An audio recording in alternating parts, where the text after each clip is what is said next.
Terima kasih masih bersama kami. Pemirsa, Barreskrim Polri meningkatkan status penyelidikan menjadi penyidikan dalam kasus beras oplosan. Sebanyak 201 ton beras kemasan 5 kg disita. Beras kemasan 5 kg baik premium maupun medium disita sebagai barang bukti. Hingga saat ini Polri mengklaim telah menemukan 3 produsen dan 5 merek beras yang ditemukan menjual produk tidak sesuai mutu di kemasan.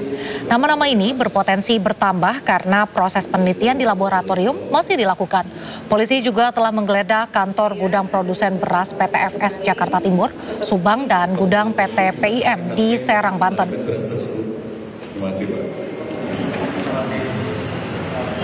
Kita lakukan penelusuran bekerja sama dengan kementerian terkait, mendapatkan data sampai dengan hari ini ditemukan ada 52 PT sebagai produsen beras premium dan 15 PT sebagai produsen beras medium. Dari temuan tersebut, Satgas Pangan Polri telah menindaklanjuti dengan melakukan penyelidikan yang meliputi pengecekan ke lapangan baik kepada pasar tradisional maupun pasar modern untuk pengambilan sampel beras premium maupun medium. Kemudian kita melakukan pengecekan atas sampel tersebut ke laboratorium, yaitu Laboratorium Penguji Balai Besar Pengujian Standar Instrumen Pasca Panen Pertanian. Namun sampai dengan hari ini kita baru mendapatkan 9 merek dan 5 merek yang sudah ada hasilnya, yaitu beras premium yang tidak memenuhi standar mutu. Sehingga kita lanjutkan untuk membuat laporan polisi tersebut dan melakukan proses penegakan hukum lain terhadap produsen maupun hasil daripada temuan yang telah disampaikan oleh ahli dari laboratorium. Sementara itu, Kejaksaan Agung mengaku telah memanggil 6 perusahaan pengoplos beras, diantaranya PT Wilmar Padi Indonesia dan PT Food Station. Penyelidikan bekerja sama dengan Satgas Pangan Polri dan Gugus Ketahanan Pangan TNI.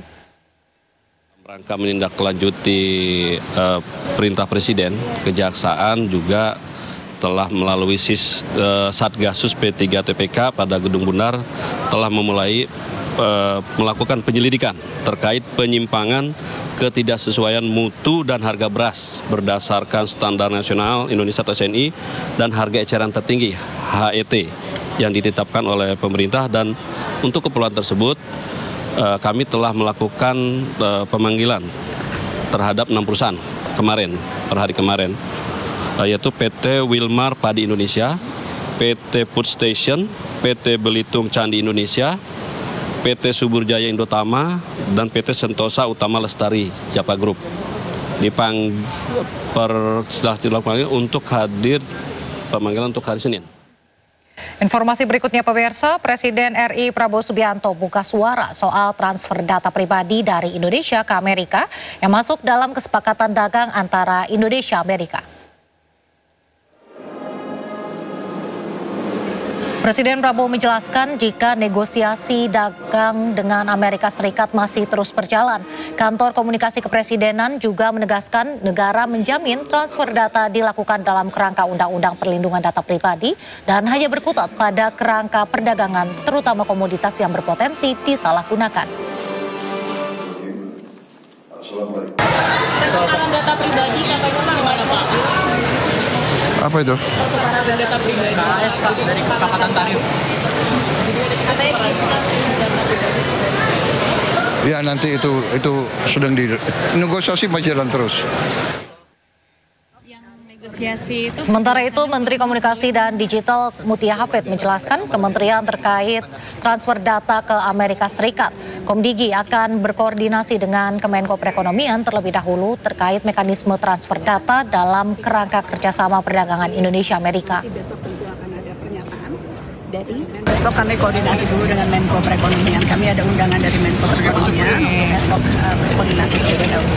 Oh, berarti terkait yang pemindahan data Indonesia ke AS itu berarti memang berkaitan sama Menkom Digi juga sama. Saya besok akan berkoordinasi dulu dengan Menko Perekonomian. Saya belum tahu persisnya topiknya apa. Tapi nanti besok tentu akan ada pernyataan dari Menko Perekonomian atau dari kami. Tapi kami harus koordinasi lebih jauh.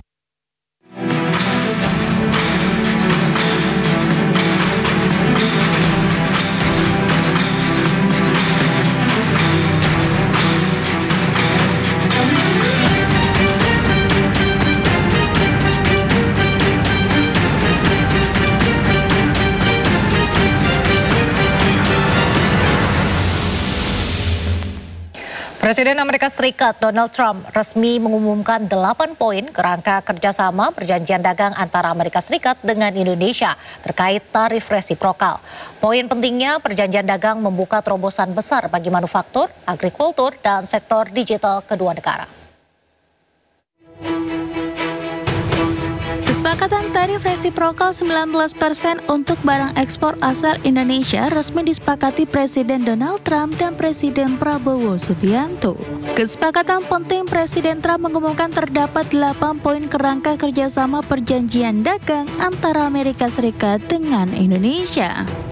8 poin kesepakatan Trump dengan Indonesia terkait tarif dagang antara lain pertama pemberlakuan tarif 19%, kedua produk Amerika bebas syarat tingkat kandungan dalam negeri atau TKDN, ketiga pelonggaran aturan impor produk pertanian Amerika Serikat, keempat aturan cegah negara ketiga, kelima data pribadi bisa dikirim ke Amerika, keenam melarang tenaga kerja asing masuk secara paksa, ketujuh Indonesia hapus pembatasan ekspor mineral, dan yang kedelapan Indonesia tambah impor dari Amerika.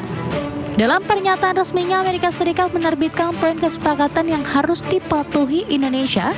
Di antaranya semua barang ekspor Indonesia yang masuk ke Amerika dikenakan tarif 19%. Sedangkan semua barang ekspor Amerika yang masuk ke Indonesia tidak terkena tarif alias 0%.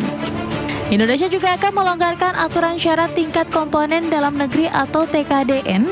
Amerika juga meminta Indonesia menghapus pembatasan atau syarat lisensi untuk produk manufaktur Amerika Serikat dan suku cadangnya. Selain itu, Presiden Amerika mengungkapkan data pribadi bisa dikirim ke Amerika, di mana Indonesia akan menyediakan kapasitas terhadap kemampuan memindahkan data personal ke Amerika. Indonesia dan Amerika Serikat akan merampungkan komitmen perdagangan, layanan, dan investasi. Termasuk Presiden Trump memastikan Amerika akan menyediakan akses pasar bagi warganya.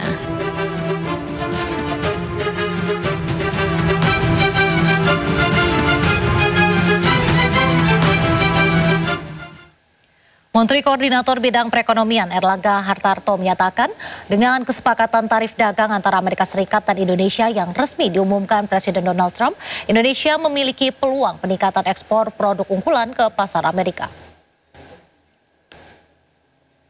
Menko Erlangga menegaskan pemerintah menerima pengumuman resmi dari Presiden Trump terkait penurunan bea masuk atas produk Indonesia ke Amerika Serikat. Erlangga menyebutkan sejumlah komoditas seperti gandum sudah mendapatkan tarif impor 0%. Sementara untuk komoditas yang masih dikenakan tarif 19%, pemerintah terus mendorong produk unggulan seperti tekstil, furniture, sepatu, aparel, hingga produk elektronik dan peralatan rumah tangga. Saat ini pemerintah tengah menanti perjanjian atau agreement deal dari framework kesepakatan dagang dari Gedung Putih Amerika, termasuk proses finalisasi teknis implementasi kesepakatan.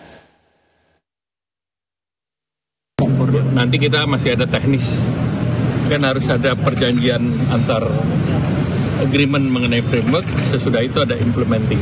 Targetnya termasuk yang produk agrikultur juga, Pak? Semuanya seperti Erlangga Joint Sector akan keluar untuk White House.